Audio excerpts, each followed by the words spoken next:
ce petit robot?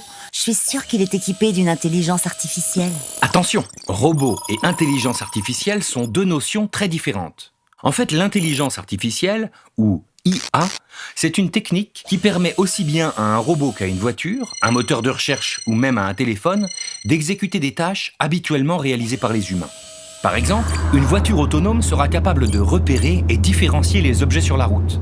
Un moteur de recherche analysera le sens de ta demande et même ton téléphone pourra tenir une conversation.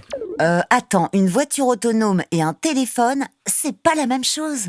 Non, mais tous les deux intègrent des systèmes informatiques. Ils sont conçus pour trier, traiter et stocker des tas d'informations. Et ces systèmes fonctionnent à l'aide d'outils bien pratiques. Ce sont les algorithmes. Un algorithme, c'est un peu comme une recette de cuisine. Au départ, tu as des ingrédients. Si tu suis bien les instructions de la recette, au final, tu arrives à un résultat, ici des crêpes. Un algorithme, c'est la même chose. Les ingrédients sont des données brutes, et après avoir appliqué l'algorithme, c'est-à-dire une suite d'instructions bien précises, on obtient un résultat. Oula, je vais avoir besoin d'un exemple, moi. Regarde, si tu demandes à un programme sans IA de te montrer une image de Fred, ce programme va chercher dans sa base de données. C'est une sorte de bibliothèque numérique qui rassemble tous les ingrédients. Ici, les images et les informations qui leur sont associées. Si le programme trouve une image associée au nom de Fred, il pourra répondre à ta demande. Par contre, s'il tombe sur une photo sans l'étiquette Fred, alors le programme ne te la montrera pas. Avec un seul ingrédient manquant, pas de recette possible. L'algorithme n'est pas capable de reconnaître Fred.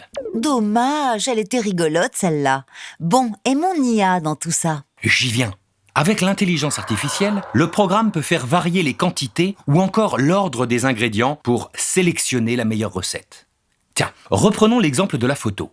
Pour reconnaître Fred, tu dois d'abord présenter plein d'images de lui au programme. Au fur et à mesure, il va s'entraîner à le reconnaître. Ici, par exemple, le programme repère les éléments qui ne changent pas, comme la couleur de ses yeux, la forme de sa bouche ou la taille de son nez.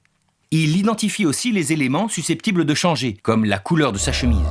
Cette phase d'apprentissage aide le programme à créer une sorte d'empreinte de son visage et à ignorer le reste. Résultat, la prochaine fois que tu lui présenteras une nouvelle photo de Fred, le programme cherchera les mêmes éléments et bingo! Là, je reste bouche bée. Et ce n'est pas tout. Les IA existent depuis longtemps. Mais avec le développement d'Internet, elles disposent désormais de banques de données gigantesques pour fonctionner.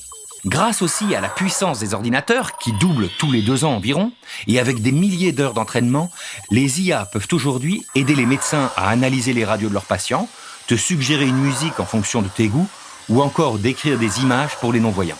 Eh ben, heureusement qu'elles ont une bonne mémoire.